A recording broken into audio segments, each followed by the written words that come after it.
to my channel. In today's video I want to cover two things, but the first thing I'd like to talk about briefly is an article I came across. It's on a website called Cosmic Anarchy. I'm not entirely sure what that website's about. I haven't really explored the website fully, but it's just something I came across on the internet.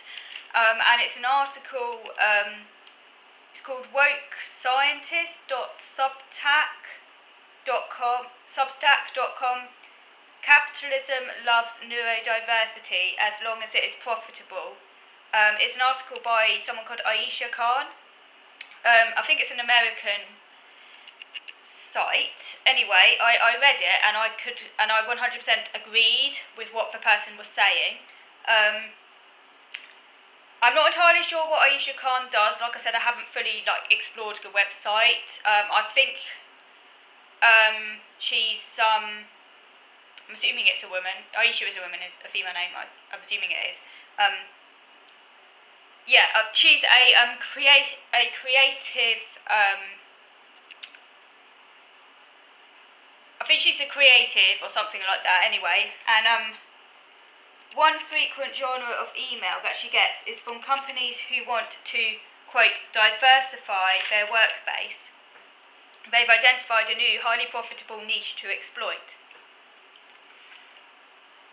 For example, CAI Neurodiverse Solutions, which was formerly Autism to Work, has a neurodiverse employment program that helps organisations realise the benefits of neurodiversity. And this has been developed by global technology services firm CAI to bring underutilised and untapped talent pool of neurodiverse individuals into the workforce. And they include under that neurodiverse heading ASD, dyslexia, ADHD, and interestingly even OCD. And I was like, that's the first I've seen OCD put under it. I mean, seriously, I'm now going to start talking about the talents that people with OCD have. Anyway, it's the first I've heard of OCD coming under neurodiversity. The institutional diversity efforts within capitalism have one goal: to increase brand value, profit margins, and further diversify oppressive systems which make them harder to dismantle. So companies co-opt the lingo, like so-called whatever is seen as trendy at the time, companies jump on it, particularly anything that seems politically correct or ethical. They jump on it. They co-opt the lingo to delude consumers into thinking the company is ethical while it continues to exploit people. Because neurodiversity is an expanding micro-identity that opens up new consumer and worker base to exploit. I thought that was all very good, and yes, I mean, good points she made, and that's very, I see this a lot myself. She says that capitalism only values humans if they are productive. You're not valued for merely existing. You have to earn the right to live, and obviously this is incredibly dehumanising. And the way that companies will kind of zone in on a particular so-called talent that people with neurodiverse conditions are supposed to have, like excellent pattern spotting abilities, is really, really dehumanising because it treats everyone the same.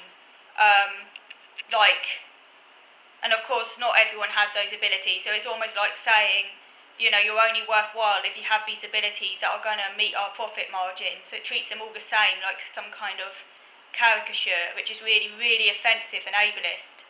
And you wouldn't do it with any other group, but it seems okay to do it with, I guess because so far no one's really speaking out about it. You wouldn't do it with any other group in society.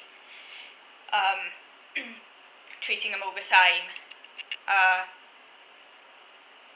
Could you imagine if a company said, we're trying to recruit more Chinese people because they're really, really hard working and make very reliable employees? They'd be absolutely outraged because that'd be racist, wouldn't it? So it's no different. And she also makes a point that people who diverge most severely from the norms, so they tend to be the poorest and the most marginalised. So people often also, I suppose, people from various ethnic groups as well, poor people, or people whose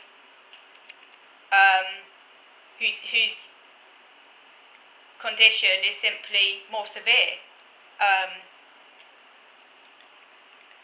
They will never benefit from these programs. They target the most palatable forms of divergence that can still be coached into assimilating into capitalism. So as long as you can be coached, into assimilating into capitalist models of productivity, then basically diversity gets good for business, in other words. And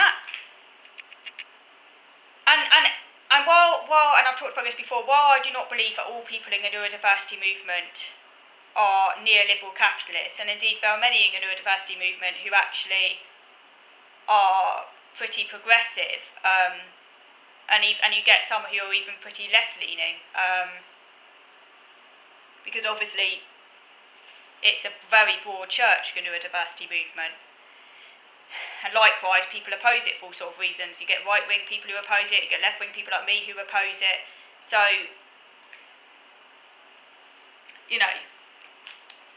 we mustn't generalise. There are going to be people in the neurodiversity movement who 100% would be really against this co-option of neurodiversity into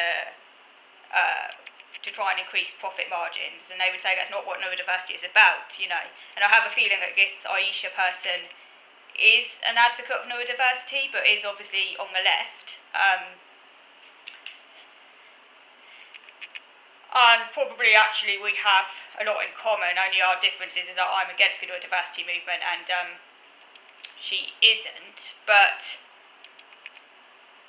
or at least isn't. I'm not too sure what her position is on the neurodiversity movement, but I get the impression that she would support a kind of, maybe a more like Marxist version of neurodiversity. I'm not too sure what my position is on that, by the way. I'd have to do some more reading, because obviously there are different interpretations about neurodiversity anyway. But the neurodiversity that we hear most often, and that is preached all over social media, does tend to be this very neoliberal interpretation of neurodiversity. And if you look at a lot of the people who benefit from neurodiversity, they do tend to be pretty privileged. And it's very, very compatible with capitalism. And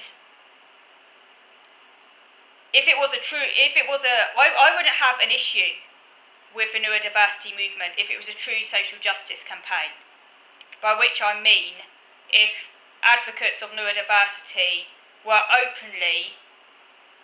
basically putting their energy to helping those with the most severest struggles, instead of massaging their egos all the time and talking about how great autism is and all the strengths and everything. They're actually really helping to advocate for those most severely affected, because seriously, the ones who go on about neurodiversity by definition tend to be the most able. They've already proved themselves. A lot of them have great careers, families, they clearly have quite a lot of ability. So why don't they, instead of going on and on about how great, and